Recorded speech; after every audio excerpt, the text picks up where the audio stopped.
Abalewi 23 15 na 16 ahandi nihe kuvayo Walawi 23:15 Deuteronome 16:9 Deuteronome 16:9 bivuga ngo yani kusema umunsi wiyimbura siku ya kuvuna umunsi wa gatanu wa 50 ukurikira iminsi 49 amasabato ndwi wari umunsi wo kugenya wo kwimbura.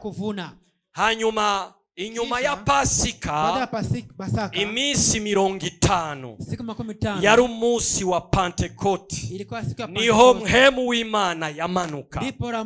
Rero mpemu w'Imana igihe yamanuka yakoze igihushanye c'ivyakoretse mu isezerano rya kera. Igihe Imana yamanuka mu muriro, umuriro uri hagati y'umwotsi, hanyuma hagaturika ibintu, imiravyo igakubita, maze isi igatigita. Ivyo twavuze yuko bishoboka iyaba yozuko wewe nanje ntitwoba turi hano, kuko n'Abanyisiraheli bavuze ngo Musa genda muvugane, uzogaruke utubwire ivyo mwavuganye ntituhave dupfa. Maze Imana irabona ko abantu igihije muri ubwo buryo abantu bayitinya. Kuri Pentekote rero yo mwisezerano rishasha Yesu yaramaze gupfa, akabuto k'ingano karapfa maze karazuka, kakapita kazana iki nini? Twese. Si sote. Amena. Niyo mpamvu ndio kwa maana mpemu yera yamanutse. Uramuga ameshuka. Mwibuke yuko kumbuka kama aba bantu watu mpemu yera yamanukiye uramuga ameteremkia bari bamufise muri bo. Balikuwa nani mwaki? Petro, Yohana, Yakobo, ba Matayo, mpemu yera ari muri bo. Uramuga alikuwa ndani yao. Dusomere muri Yohana 20:22. Yohana 20:22. Jean 20:22. Yohana 20:22. Wabahereza mpemu ye. Nimwakire mpemu. Mupokee. Tunasoma katika jina la Yesu. Amina. Naye akisha kusema hayo, akawavuvia, akawaambia, pokeeni Roho Mtakatifu. Pokeeni Roho Mtakatifu. Ndashaka kucuza mu isezerano rya kera n'itanguriro igice ca 2 umurongo w'indwi. Mwanzo wa 2:12. Abumba umuntu mu mukungugu wo hasi, amuhwemekera mu mazuri mpemu z'ubugingo, uwo muntu acagira ubugingo. 2:12 Mwanzo. 2:7. Mwanzo 2:7. 2:7 inasema hivi katika jina la Yesu. Amina. Bwana Mungu akamfanya mtu kwa mavumbi ya ardhi. Agira umuntu mu mukungugu wo hasi, kwa mavumbi ya ardhi, akamupulizia puani pumzi ya uhai. Ivyo yakoreye Adamu, yenye amefanyizia Adamu, nivyo yakoze kubigishwa. Ndio amefanyizia wa mitume, akawapulizia. Hanyuma umuntu acacikiki, kisha mtu akawa nafsi hai. Nafsi hai. Mbele alikuwa nafsi haiko hai. Mbele hakuwa nafsi. Umviriza, sikiliza, mpemu yera ni yakuzamwo. Urama kujia eko ntabwo ugira ubuzima hata kwa uzima tu. Oya, ugira ubugingo kandi ubugingo budashira. Tukana uzima milele. Haleluya. Amen. Aba bantu yarabahumekeyemo, bagira ubugingo budashira, bacika abana b'Imana, bakawana wa Mungu. Ukaba utararonka mpemu yera ikiwa yapata akubemwo, ntabwo uraba umwana w'Imana, haujakuwa mtoto wake, uri umuntu w'Imana, uko mtu wa Mungu. Amena. Ndasubiramo, narudilia tena, mu gihe utarahabwa, wakati wote hujapewa mpemu w'Imana ngo Mungu akubemwo, akwenda ni mwako, ntabwo uri umwana w'Imana, haujakuwa mtoto wa Mungu, ntabwo uri caremwe gisha, haujakuwa kimbe kipya.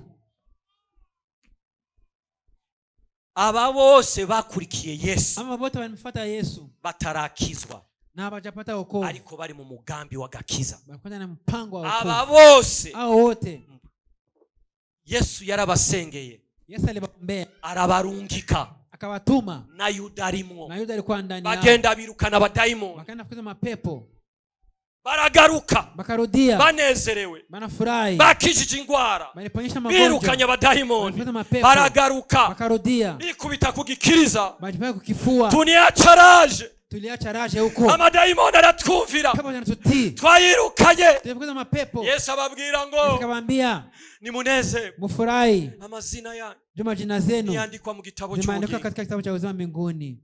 Amena. Umva bari barandikwa Barakawa amaze kuzuka, alipofufuka, kuko nta gakiza hatari urupfu rwa Yesu n'izuka ryiwe.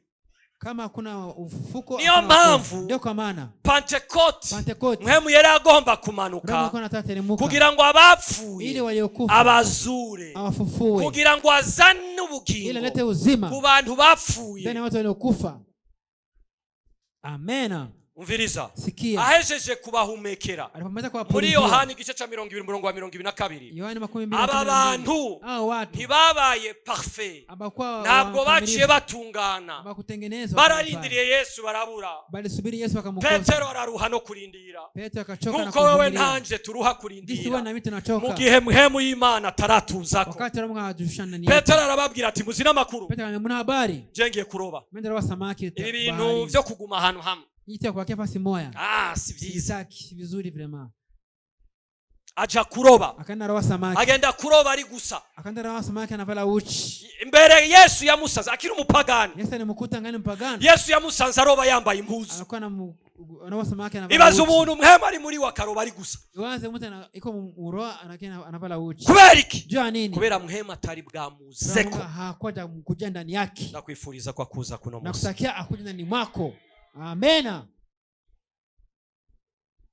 Uyu ni wa mutipe, uyo mjamaa yagendana inkota, akwatemena na upanga. Yesu atigeze amubwira ati yo nkota. Yesu akamwambia atupa yo, kuko yarazi yuko nahamubwira ite ari buyisubire kwitora. Angemwambia itupe, angeenda tena kuilogota. Ariko yarazi yuko Mpwemu yera ni amuza, alijua kama roho wake mkujaa yako, iyo nkota ntazosubira kwigenda, iyo upanga atatemeka nayo tena. Uracagendana mafuti, unangaa temena makosa, kubera Mpwemu yera atarakuzako. Umunsi yakumanutseko, kuteremka juu yako, icitwa cyose cananiranye azogikubita ko kanya nyene pale pale kitoke. Umviriza, sikia, birashoboka yuko ukiri ubuzima. Inawezekana ungali mwibuke mwitanguriro, kumbuka nena igice ca mbere umurongo wa mbere n'uwa kabiri. Mwanzo moja, ubwa mbere na mbere Imana yaremye amajuru n'isi. Bibiliya y'ikirundi ivuga ngo ijuru n'isi. Oya, mu Gifaransa no mu Congereza bavuga ngo les cieux n'amajuru n'isi, kuko ijuru si rimwe n'amajuru. Ngo hanyuma kisha arema amajuru n'isi, ngo isi yari ikiri buziba, yari kubusa gusa, umwiza wari ufuse idamba, ngo Mpwemu w'Imana yatambatamba hejuru y'amazi. Imbere y'uko isi iremwa, Mpwemu yera niho yarari, kandi igihe ijambo ryavugwa Mpwemu yera yaciye aja ku gikorwa. Umviriza, sikia, Mpwemu yera si ukuvuga ko atari hano, sio kusema kama roho Mungu haiko hapa. Roho Mtakatifu akeneye ko wizera ijambo aze, anataka kuamini neno na akuje juu yako. Amen. Haleluya. Amen. Haleluya. Amen. Haleluya. Amen. Haleluya. Amen. Uyu Mpwemu w'Imana, uyu roho wa Mungu arashoboye vyose, anaweza vyote. Amen. Ivyo udashoboye kushinda benye wao wezi, ivyo udashoboye kwiyumvira, benye wezi jiwazia wewe. Uyu ni Mpwemu, uyu ni roho yashoboye kugira umuntu atize, aliweza mfanya mtu mwenye kusomaka shule, kugira premier ministre wa Egypt, akawa premier ministre wa nchi ya Misri. Urumva kuri kurondera ibintu, unaona uko unatafuta mambo, ariko Mpwemu yera abiguha utabirondeye, anakupatia na ubitafutishe. Uyu Yosefu, uyu Yusufu yari umuboyi, alikuwa mtumishi kwa Potifari, na PhD afise, hakuwa tena diploma ya PhD, ariko kuko Mpwemu w'Imana Mungu yamuzako. Mwibuke igihe yasigura, wakati alikuwa na tafsiri indoto ya Farao, kwa wafungwa wa Farao, raba icyakurikiye. Nini iliyofuata? Farao wenyene yavuze ngo twokurahe umuntu arimo mpemu w'Imana nk'uyu. Roho wa Mungu kama huyu. Ndakwifuriza kwa kubamwo, ndakwifuriza kwa kubako, akuja juu yako na kwa ndani mwako. Hari ibintu uri kurarondera arivyo byari bikwiye kukurondera. Wibuke Yesu abwira abigishwa n'abamukurikira, umviriza icyo yababwiye. Yababwiye ngo mwebwe muri babi, ninyi mko babaya, mutanga ingabire nziza, mnapana zawadi nzuri, ngo mbega so wo mwijuru ntazorushiriza guha mpemu yera abamumusavye. Wanamuomba. Amena. Mpemu yera ntazokuza kutabisavye. Roho Mtakatifu hatakuja kama hubiromi wewe, nta na force, hata kukazania. Nagira ndakubwire ko ari umuntu. Natakwambia hivi, Roho Mungu ni mtu, ntabwo ari inkomezi, sio nguvu. Afise inkomezi, iko na nguvu. Ni umuntu nka Yesu, ni mwanadamu kama Yesu, ni umuntu nk'Imana, ni mtu kama Mungu. Niyo mpamvu ndio kwa maana ijambo ry'Imana ritubwira, nena Mungu atuambia hivi mu Banyefeso 4:30, Waefeso 4:30, ntimukaratse mpemu w'Imana. Mkisimukasirisha Roho Mtakatifu. Mbega inkomezi zirashobora kuratswa? Nguvu zitakasirishwa? Hapana. Igihe rero wakati sasa tutamukeneye, hatumutaki, ntazoza kuri twebwe, hata kuja juu yetu. Azoba muri twebwe, ntazoza kuri twebwe, hata kuja juu yetu. Nimba yaraje kuri Pentecote, akamanukira 120 bakoranye hamwe, nuko Yesu yari yababwiye, ndakwifuriza kumvira ijambo ry'Imana. Mpemu yera, umviriza, mpemu yera ntaza mu kirere, mpemu yera azakurikira Yesu muri wewe. Iyo jambo ritabaye rizima muri wewe, mpemu yera ntashobora kuza. Roho hatakuja. Yesu yababwiye ngo, Yesu alimwambia hivi muri Ivyakozwe n'Intumwa igice ca mbere umurongo w'8, Matendo Mitume 1:8, yababwiye ngo genda murorerere Yerusalemu, muzohabwa inkomezi mpemu w'Imana niyabazako, muzoca munshingira intahe. No gushinga intahe bisaba mpemu w'Imana, inabidi Roho wa Mungu. Niyo mpamvu ubuzima bwawe budashobora kuzana akanovera aho ubaye abantu bifuze Kristo, kuko mpemu w'Imana ntari kuri wewe. Watu watamani Kristo juu, Roho Mungu hayuko juu yako. Haleluya. Amen. Abantu bumvise uvuga nkabo, watu wakisikia unazungumza na wengine kama wao, bakuravye kungene wambara nk'abisi, ukivala unapaka watu wa kidunia, ariko mpemu w'Imana uramufise muri wewe. Roho Mungu ndani mwako, uno munsi uramukeneye kwa kuza. Leo unamtaka akuje juu yako. Amen. Aba bantu barindiriye isezerano bari bamufise muri bo, bali kwanza ni yao Roho Mtakatifu. Baduga mu cyumba cyo hejuru, bagana ku cyumba cha juu, barasenga, banaomba, maze mpemu w'Imana aramana. Kisha Roho akabateremkia eko. Turaza gusaba Imana, tutamba Mungu hapa itugirire ubuntu, atunemie, nitwaheza yamiga kugira ngo mpemu w'Imana tuze ila Mungu tukujie kuri babandi atari kuri bo, abaze kuri babandi atarabatiza ababatize. Nagira ndakubwire, uyu mpemu w'Imana umuravye mu isezerano ryake, iyo uravye abantu ivyo bakoze mu isezerano ryake, babikoze kuko mpemu w'Imana yabazako.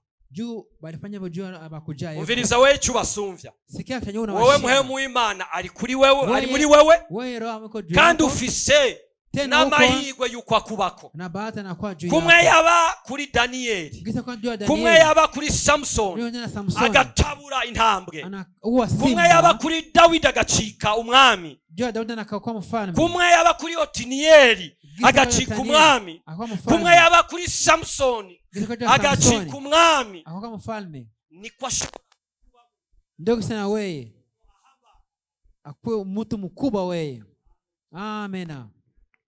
Impamvu avuga ngo, kwa nini anasema hivi? Muzokora ivyo ntakoze, mutafanya yenye mimi sikufanyaka, uko mpemu yera azotubako twese juu rango atakao jetu sisi sote, hanyuma aho turi hose ivyo yakoze bikogwe, kwenye tuko kote mambo yote yafanyike. Amen. Mwemerere, mukubalie Pentecote ichike nzima muri wewe, Pentecote igeuke nzima ndani mwako. Haleluya. Amen. Haleluya. Amen. Haleluya. Amen. Umviriza. Sikia. Yesu yavutse mu buryo butangaje. Yesu azaliwa kwa namna maajabu. Muhemu w'Imana yateye igitutu Mariya. Roho Mungu amemfunikia kivuli. Ndashaka muve kino kintu. Nataka kusikia kitu. Muhemu w'Imana yaje kuri Mariya. Roho Mungu amekuja juu ya Maria. Aramutwikira. Akamfunika. Acha saminda. Akachukua mimba.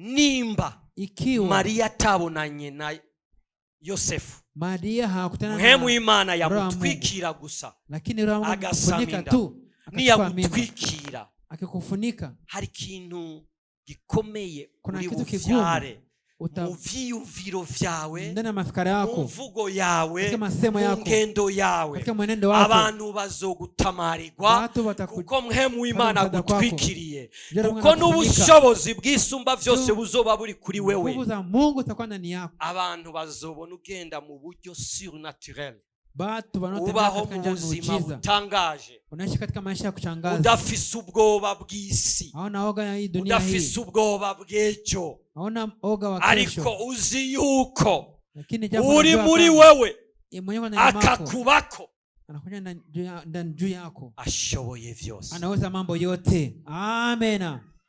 Cha wibaza, unajiwaza, abigishwa ntibigeze basaba amafaranga, bamitume habakuomba pesa. Muhemu yaramaze kubazako, Roho Mungu sale bashukia, baciye bakora bagira ikoraniro rya Muhemu yera, bakakuwa na igihe cyose bahuye, kila wakati bakamuhamagara, akabatiza abantu, maze abo bantu kisha watu bonyene bo peke bagaca bagenda kugurisha ivyabo, uzisha mali zao bakabizana, wanavileta. Unaanza kudanganya ngo Mungu anikuonesha juu upate lara, ukabesha kugira tanga maprofesi y'ubunyoma, unapana unabii wa uongo. Umviriza ndakubwira ikintu kimwe, angacha kwambia kitu kimoja, umvira Muhemu yera, mutiro mtakatifu, mureka kubatize, mureka kubeko, ibindi vyose biragukurikira, bingi bitakufuata baadaye. Amen. Mana wumva bo bariko baritabira abari wo ugirira neza. Mungu hawa anataka amena ndo ufanyize mema. Erega hata kuya kwako aho umutaki, ntabwo azoza uri butamushaka. Ibi nivyo bintu ugomba kumenya, hivi ndio unapata jua vizuri. Uyu Muhemu yera, uyu Roho Mtakatifu niwe muntu yoroshe kubana kandi ni wagoye kubana. Ndio mtu wa kuishi naye ni rahisi, tena ni kuishi naye ni vigumu pia. Ni mtu ambaye adashaka kubabara, hataki kufadhaika. Yesu naho mutuka, hata kama ukimutukana, usavye imbabazi uraharigwa, kama msamaha utasamehewa. Naho uvuga uti sindamukeneye, ukisema Yesu sikutaki, usavye imbabazi uraharigwa, kama msamaha utasamehewa. Ubwiye Imana, ukiambia Mungu uti ibintu vyawe navyo nshaka, mambo yako sibitaki, nitolee navyo nkeneye, sibitaki, yuzuye ubuntu ni Mungu anajaa rehema na kandi atinda kuraka, anakawia kusirika. Yesu yagendanye n'abantu azi yuko bazomuhunga igihe azoja agiye kusaba. Yesu atema na watu na kama ariko yarabagaburiye aguma bitwararika, aliwashughulikia akabakulisha akabashibisha. Muhemu w'Imana soko, Roho Mungu sio hivyo. Widodomvye, ukijidoga ntusubira kumwumva, hautamsikia tena.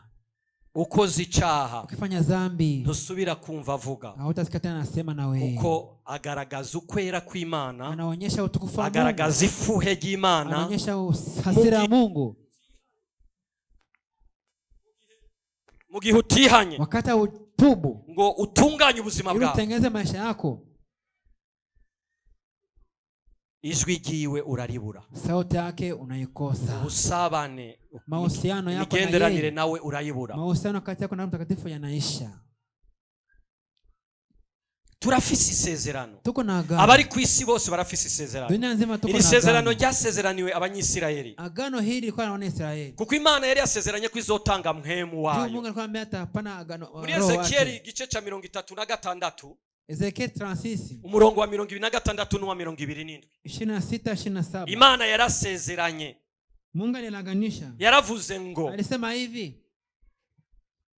nzobaha umutima musha, nitapatia moyo mpya, mbakuremwo umutima ukomantaye niwaondoe moyo ya mgumu kama vile jiwe, nzobaha mhemu wanje, nitapatia roho wangu abagendeshe mu vyagezwe, awatembezeshe katika maagizo zangu. Benedata, wandugu wapendwa, ivy'Imana yavuze vyose, mama Mungu amesema yote, biragoye gukora mu nkomezi zawe n'iziwacu, ni vigumu kuyatimiza katika nguvu zako na akili zako, ariko bishobokera lakini mhemu wenyine. Roho Mtakatifu kimukubalia. Niyo mpamvu mukeneye. Ndio kama unamtamani Roho Mtakatifu. Niyo mpamvu Yesu yabwiye abigishwa. Ndio maana Yesu anambia mitume yake, namubahaye yabagiyemwo, nimewapatia amekuwa ndani yenu, ariko atabaje ko mushobora gukora amakosa. Kama wakujeko mtafanya makosa. Niyo mpamvu mushobora gutinya kunshingira intahe. Kama mtaogopa kunishuhudia. Na hari muri mwebwe. Hata kama iko ndani yenu. Nico gituma mugomba kugenda mukarindira rya sezerano. Ndio maana mwende musubiri. Isezerano Imana yasezerana abari mwisi abari n'umubiri bose. Kwizosuka mhemu wiwe abari n'abantu abari n'umubiri bose. Juu wote wanasubiri. Baca baragenda bakaenda bakasubiri. Mhemu yera bamanukiye. Wakati Roho wateremukia, ubuzima bwabo burahinduka, maisha wakabadilika, batinya icyaha barakizinukwa, dhambi wanaponyesha magonjwa, bababera bakakuwa watakatifu, bitandukanya n'isi, bakajitenga na ulimwengu, abababona walipowaona bakabona Yesu, wanaona Yesu ndani yao. Mu vyakozwe n'intumwa igice ca 11 Matendo Mitume 11 niho batangura kuvuga ngo aba Kristo, ndio wanazungumza neno wa Kristo. Wewe nta mhemu yera ari muri wewe, wewe kama Roho Mungu yuko ndani yako, na kandi ngwa akubeko, abe muri wewe kandi akubeko, inabidi kwenda ndani yako, akuwe ndani yako na akuwe juu yako. Ni gute wiyita kuri umukristo? Ni aje wewe unajita mukristo? Nta muntu yiyita kwa umukristo. Hakuna mtu anajita mukristo. N'abantu bagomba kumwita kwa umukristo. Ni watu wanataka kuko bamubona asa na Kristo. Wanamuona unafanya Kristo. Je, ndi umukristo wa wapi? Eti niko mukristo wa hehe. Aba bantu hao watu ntabwo batinye gupfa, hawakogopa kufa kubera izina rya Kristo. Kwa jina la Kristo. Wewe tureke ivyo gupfa, twasha kufa, winjiye muri restaurant, unangena restaurant, iki kintu nkunda kukivuga, anapenda sema ikitu papa, birakunanira gusenga, inakushinda kuombea chakula. Iyo usenze naho usengera mu mutima, unamena roho unaombea chakula mu roho. Ariko bene wacu bene mama, lakini wandugu wetu wandugu wa mama wanafanya alama msalaba hivyo hivyo, hakuna hata kuogopa, wanapiga alama msalaba, wanakula pale. Ariko wewe, lakini wewe kubera kubura mhemu, je, una roho muri wewe no kuri wewe, ndani mwako na juu yako, utinya, je kuogopa, ni usenze ni mu mutima, unaogopa, unaomba na roho. Imani dutabara, Mungu tusaidie. Ajabu. Abandi wengine nao babandi bale benye bana bene wacu bakure wa mbali wale, kuko bose bari mu isi, jobo tabako mu dunia, baba batingana n'isaha, banangana na montre yao, isaha igeze, saa kifika wanatafulama hivyo bakabikora, banafanya hivyo. Ariko wewe hageze gusenga, saa kombe kitimia, hano pastere imani yamyavuga, pastor imani alisema ombeni omba musenge Yesu pagru, utaweza kubatia kwa super group midomo yenu, banafunga midomo. Ajabu. Uzimavu bikunanira, unajua kwa nini binakushinda? Kuko atari wewe ugomba gusenga, jo sio unapasha ari mhemu yera agomba gusenga muri wewe, unapasha sema omba ndani mwako. Amena. Biri mu Baroma igice 8 umurongo wa 26. Waroma 8:26. Ni wadusengera, ndio natuombea. None yo dusengera tutari kumwe nawe, atatuombea. Mubaze mugenza wawe uti uri kumwe nawe, uliza leo karibu yako, muko naye direct.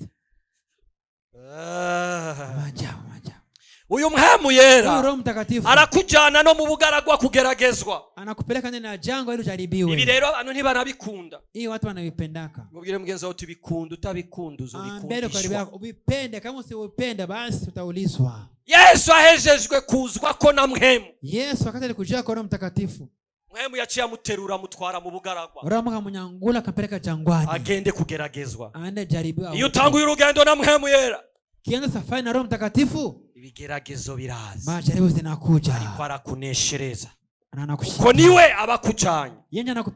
Niyo mpamvu ukurongorwa kwacu mu vyo dukora, mu vyo tuvuga, aho tuba, ivyo dukora vyose tugomba kurongorwa na Mpwemu Yera, kuko atahari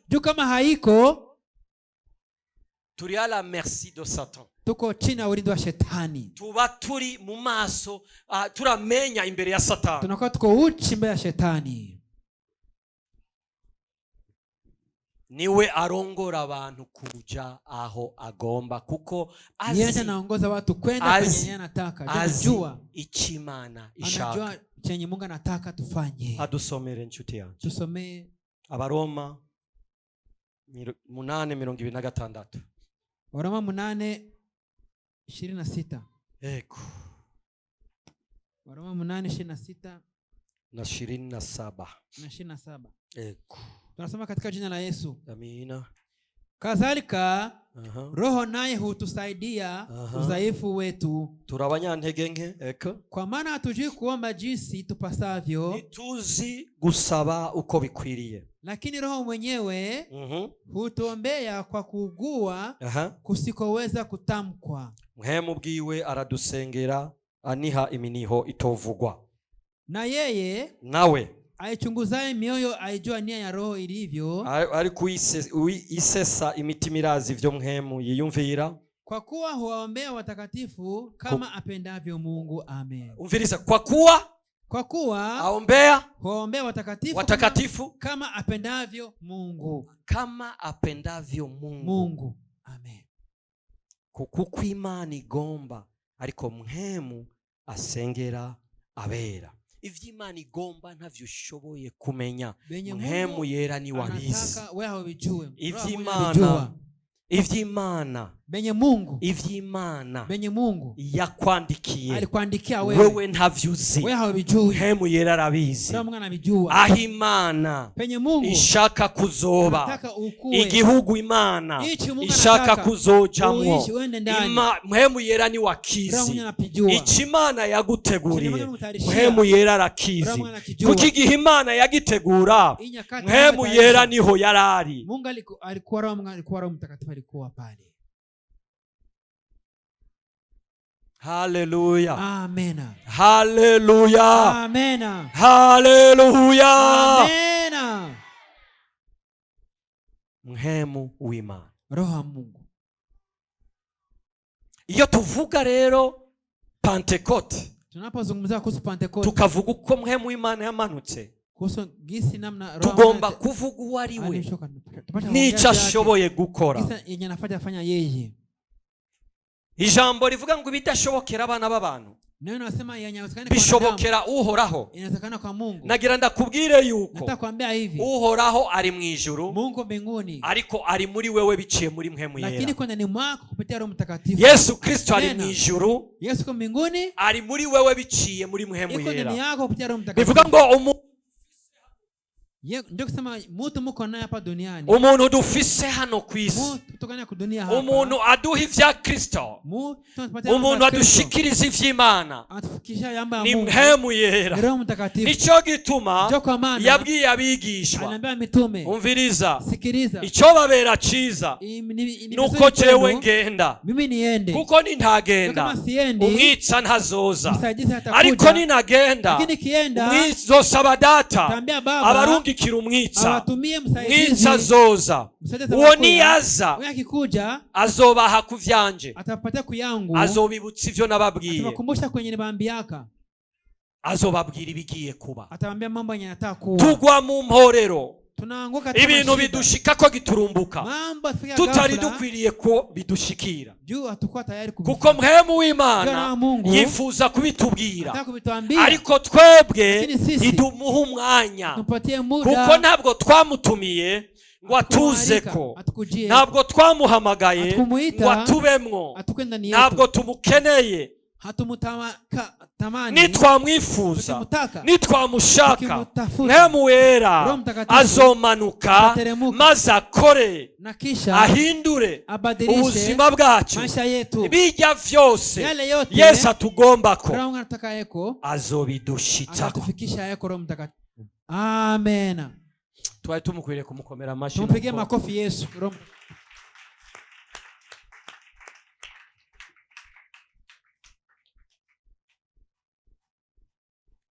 Imana idutabare. Mungu tusaidie. Amen. Duha agaciro mpemu yera. Tumpatie nafasi yake. Niwe dufise hano ku isi. Ndio tukana hapa duniani Roho Mtakatifu. Niwe dufise hano ku isi. Ndio tukana hapa duniani Roho Mtakatifu. Niwagira Kristo kuba muzima muri twebwe. Anafanya Yesu kuwa mzima ndani yetu. Kandi niwe. Tena ndiye yeye azana analeta vya bindi vyose yale yote ambayo Yesu yakoze Yesu amefanya ku musaraba Golgotha bigacika bizima muri twebwe. Bizima ndani yetu. Ndakwifuriza rero. Nakutakia sasa umurondere, umutafute, umushake, umutamani, umwifuze, utamani sana. Umutima wawe, moyo wako ugira inzara n'inyota yiwe. Kiyo na njaa juu yake. Kuko niyakuzako hazovuka ikintu gishasha muri wewe.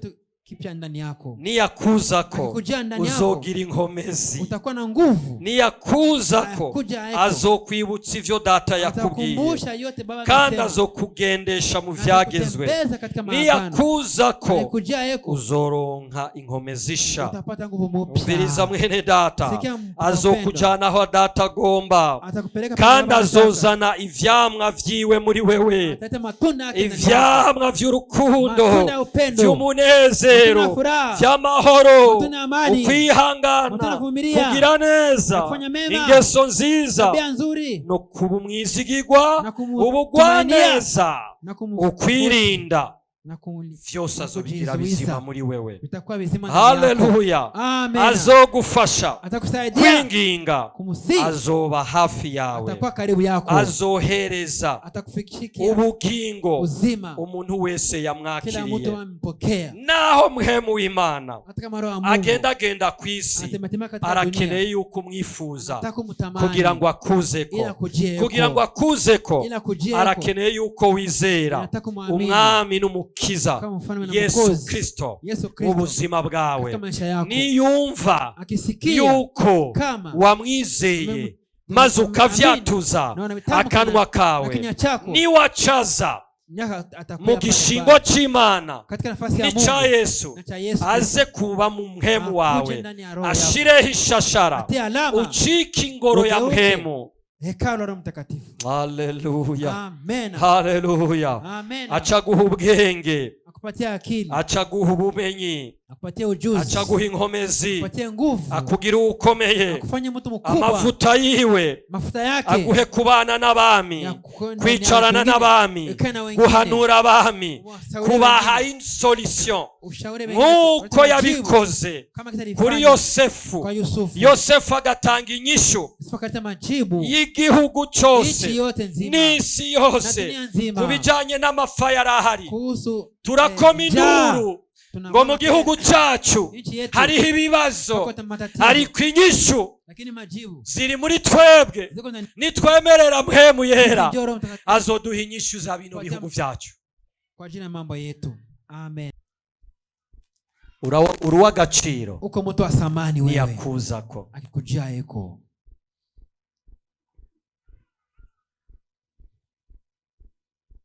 Uruwa agaciro, uko mtu wa thamani. Kuba uri hano, kama uko hapa, niwe yagutumiye, yeye amekualika. Amen. Ndashaka ugara amaso yawe. Nataka kufunga macho yako. Iminota 5 canke 10 ndayivuge dakika 5 ama 10 nitasema. Mpemu w'Imana, Roho wa Mungu, ni watuma abantu bavugishwa. Ndasabisha watu wanatabiria. Abariko bavugishwa no vy'ukuri na mpemu. Wanapotabiri kwa kweli na Roho wa Mungu. Mpemu w'Imana, Roho wa Mungu, ni watuma ijambo usomye ricika ukuri muri wewe. Ndasabisha neno umesoma Biblia linakuwa nzima ndani yako. Mpemu w'ukuri. Juu yeye ni Roho wa kweli. Wibuke ko twavuze ngo, kumbuka kama tumesema hivi mwitanguriro katika kitabu cha Mwanzo cha gice cha mbere sura ya kwanza umurongo wa mbere n'uwa kabiri, mstari wa kwanza na wa pili. Isi yari ikiri buziba, dunia ilikuwa utupu, yari kubusa gusa, ilikuwa utupu tu. Umwiza wari ufusida, giza ilikuwa inafunika anga. Mpemu w'Imana yatambatamba tembea juu yake, juu ya maji. Maze Imana iravuga. Kisha Mungu akasema, Mhemu w'Imana aja ku gikorwa. Roho wa Mungu kaenda ku kazi. Niwamwemerera nuno munsi. Ukimkubalia leo araja ku gikorwa. Ataenda ku kazi. Ubuzima bwawe bumeze maisha yako nk'isi iri buziba. Hata kama ni utupu. Maisha yako anafanana na utupu. Maisha yako yanafanana na utupu. Ariko niwemerera mhemu. Ukimkubalia roho wa Mungu. Aratandukanya amazi. Atatanisha maji n'isi na dunia muri wewe. Ndani mwako. Arakuraho. Ataondoa ubuziba muri wewe. Uzima. Araguha forme. Ataipatia forme. Ishusho y'Imana. Sura ya Mungu. Uno munsi leo urashobora kubugaragara. Umuntu adafise ishusho. Kama mwenye hana sura nzuri. Abantu bakubona ntibifuza Imana. Ariko niwemera Mhemu Yera akaza hakakuza kuko ariko aratambatamba hano. Hararindiriye yuko wizera ijambo kugira ngo akore. Ila kukuzeko niyamara kuguha ishusho akikupatia sura uzokwama ivyamwa. Utazama tunda. Igihe yamaze kugira isi akayitandukanya n'amazi, isi yatanguye kumera, ibifise utubuto.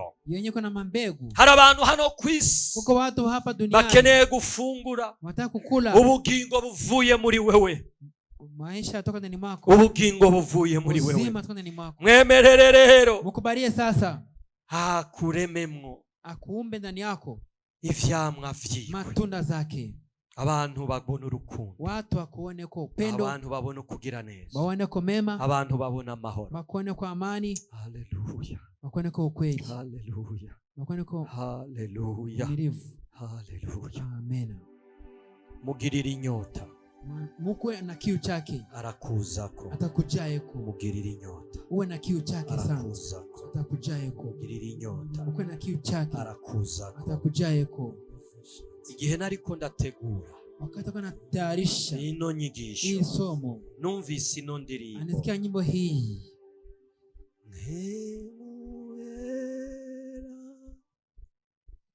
Turi hano ngwino none utuzeko kaze udutwikire ngwino none utubatize ngwino nami turagukeneye nta n'undi keneye ni wewe twiteze ngwino none utuzeko kaze utubatize. Iyi ndirimbo nahawe, hii ndio nyimbo ambayo amepewa ndiko ndategura alipokuwa akitayarisha somo hili, nyigisho ya Pentecoste. Siku ya Pentecoste. Mhemu Yera, Roho Mtakatifu, turi hano, tuko hapa. Ngwino, kuja utuzeko, tukujeko. Ngwino mwa, kuja hapa. Ngwino mwa, kuja. Ngwino, kuja. Kaze Mhemu, karibu karibu Roho Mtakatifu, udutwiki, utufunike nkuko watwikiriye Maria, usilifunika Maria agasama inda akachukua mimba ya Yesu. Ngwino dutwikire ubuzima bwacu buhinduke. Ubuzima bwa Maria bwagize iyindi shusho kuko wamutwikiriye, natwe turakwifuza udutwikire.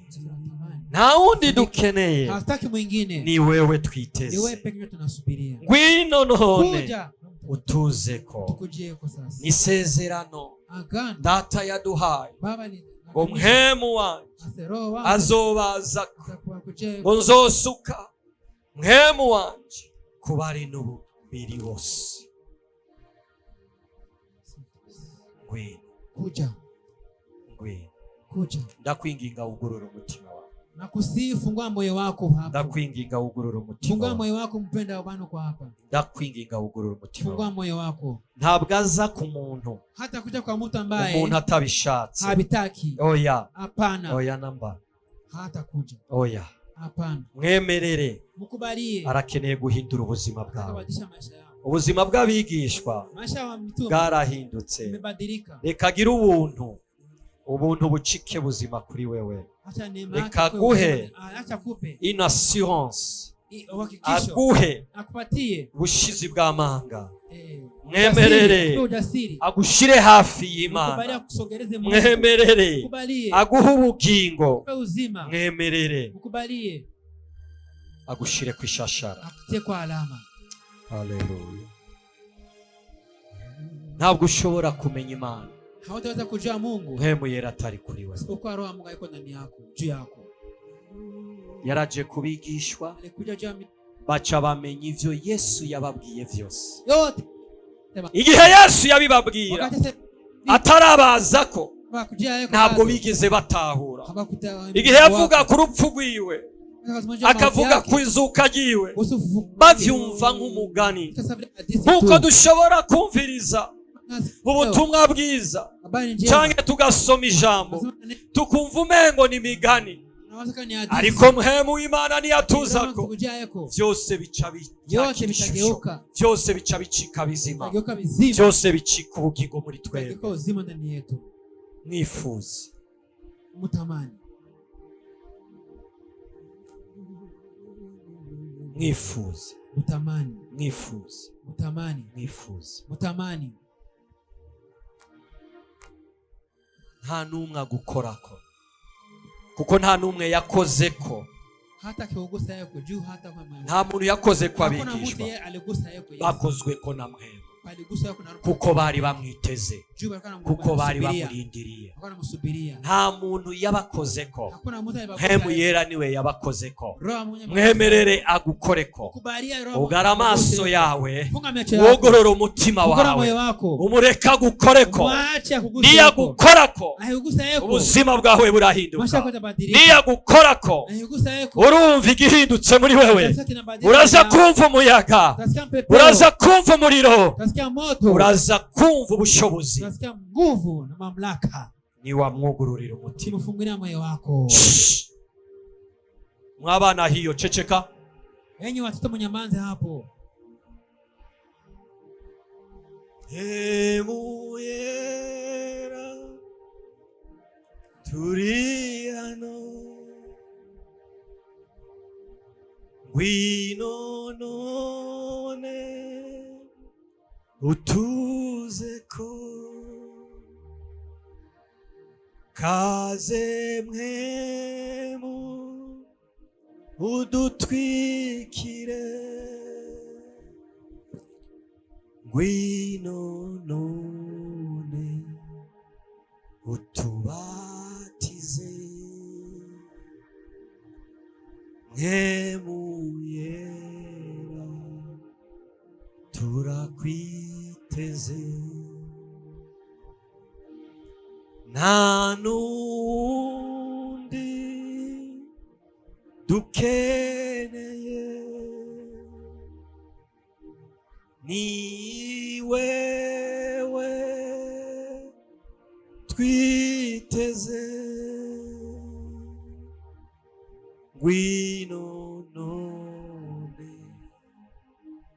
utuzeko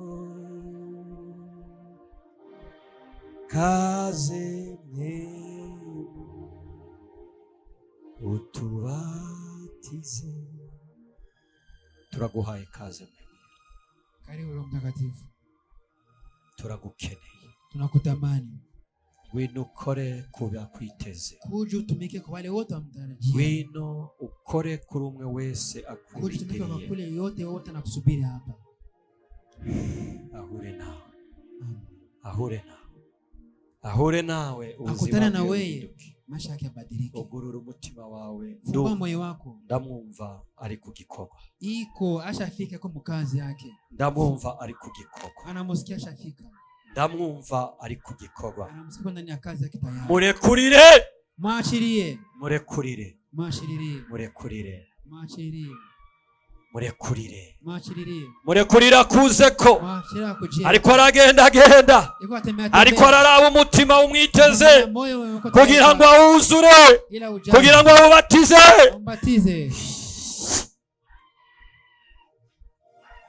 Mwemerere. Mwemerere. Mwemerere. Mwemerere. Mwemerere. Reka kwifata. Murekurire akubatize. Murekurire akuzure. Murekurire akuzeko. Urumva guhinduka. Urumva umubiri wawe uhindutse. Urumva kuva ku mutwe gushika ku birenge. Umengo n'umuriro uri kuraka. Urumva uko ni hari. Hariho umuriro. Hariho umuriro. Hariho umuriro. Hariho umuriro. Hariho umuriro uri kuramanuka kukira mutwe w'umuntu yiteguye. Hariho umuriro. Hariho umuriro wa mpemu umanutse kugurura indimisha, kugurura umutima, gutanga umutima musha. Hariho umuriro. Hari umuriro. Hariho umuriro. Hariho umuriro. Ndamwumva agenda muri kino gice c'abaririmbyi kandi bariko baramuresista, bariko baramugwanya kandi hari ikintu gisha ashaka gukora mu baririmbyi. Haleluya, haleluya, haleluya, haleluya, haleluya. Ariko aragenda mw'ikoraniro, arashaka kubatiza, arashaka gutanga inkomezisha, arashaka gutwikira abaprotokoli, arashaka gutwikira abaririmbyi, arashaka gutwikira abakozi, arashaka gutwikira.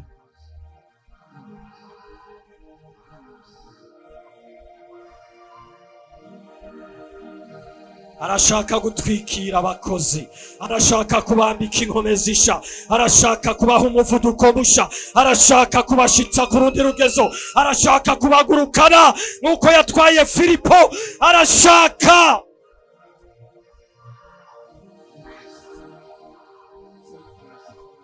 harahandi hantu hagira abajane, harahandi hantu hari indi yerekwa, hari ivyo agiye kubereka, hari amabanga agiye kubahishurira, kuwafunulia siri ingine ufungulie. Ariko aragenda anatembea, ariko aragenda anatembea, ariko aragenda anatembea, ariko aragenda anatembea, ariko aragenda anatembea, uko yatambatavye hejuru y'amazi, juu ya maji, ariko aragenda anatembea, ariko aragenda anatembea, ariko aragenda anatembea, hejuru ya prince, juu ya ariko prince, aragenda juu ya prince, ariko aragenda anatembea, anatembea, anatembea, fatuma patia mtoto, fatuma hana mureke. Tembea.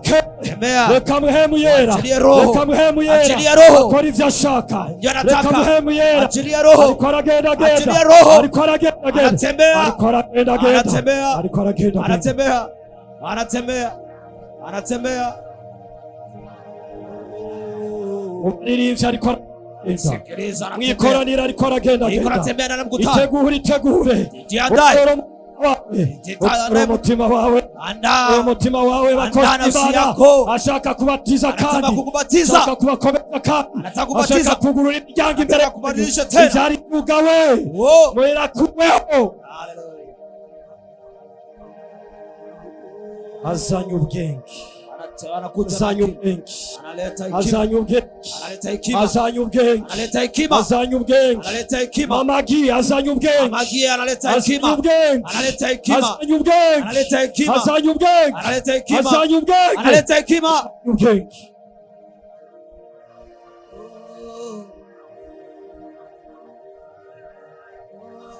Hariho inkomezi, hari ingome z'itito, hari ingome z'itito, hari ingome zisabwe, ingome zisabwe, hari ingome zisabwe kugira igikorwa gishasha, hari ingome zisabwe kugira agiye gukoresha, agiye guhindura amahanga kukumva.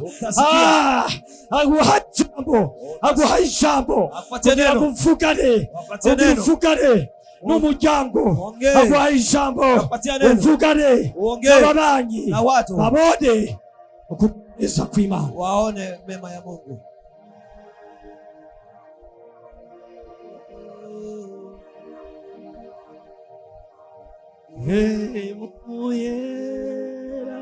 Turi hano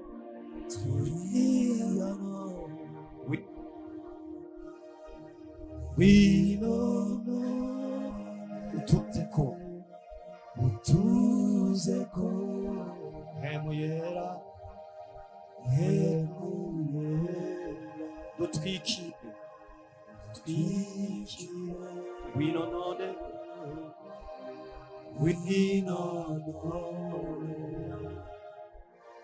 utubatize. Araje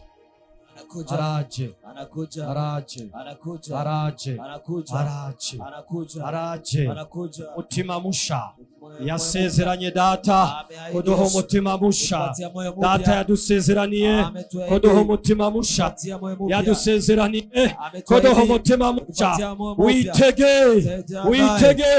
agira guhindurire,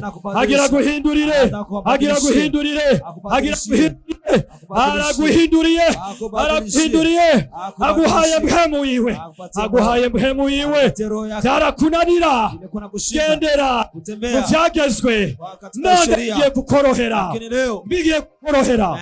bigiye kukorohera.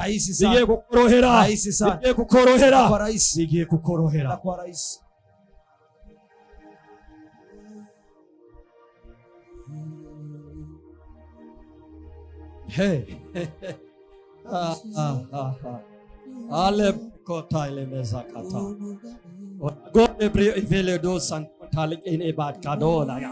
Rikri tu kalkande vadozis tinana itaka. La mante che foti priso tanai laga. Guino. Gweno batize gweno.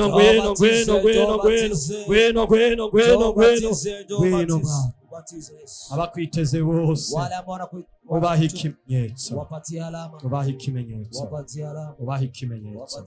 ko ari we wavuganye nabo, ivyo bumva mu mitima yabo reka bituke, ivyo bumva mu mitima yabo reka biduke, ogorora kanwa.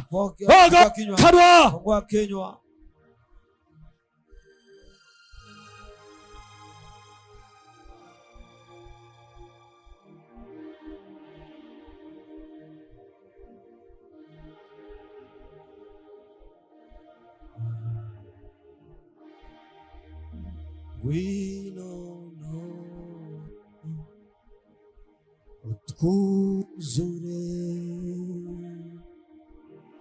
gwino none utubatize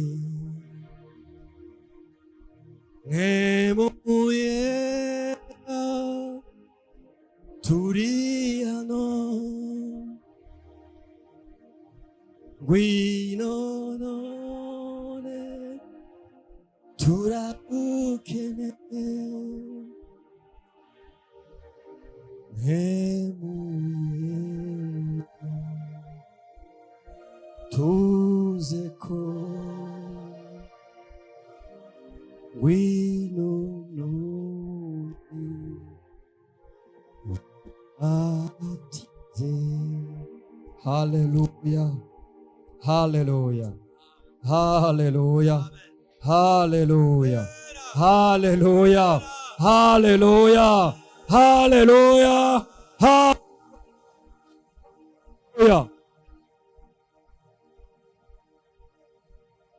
Imana ni nziza.